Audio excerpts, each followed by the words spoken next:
ज्ञानांजन शलाकया चक्षुर्मितं येन तस्मै श्री गुरवे नमः. By the Kajlis Marshev and Guru and Gauranga, now we have come. This place is called Ramghat, where Baladev Prabhu, he came from Dwarakapuri, and to pacify to the Braj Gopis, those who are feeling pang of separation from Krishna.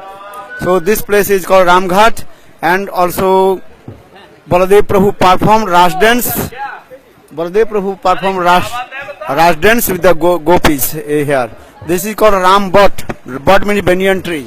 Under the banyan tree, Baladev Prabhu, he performed Ras dance, and all the gopis, they became thirsty. And Baladev Prabhu, that time he called the Jamuna, she should come, but she did not come. Then Baladev Prabhu pulled Jamuna with his plow.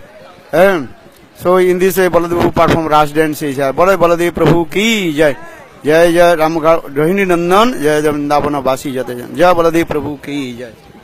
I told very nice कथा कहता है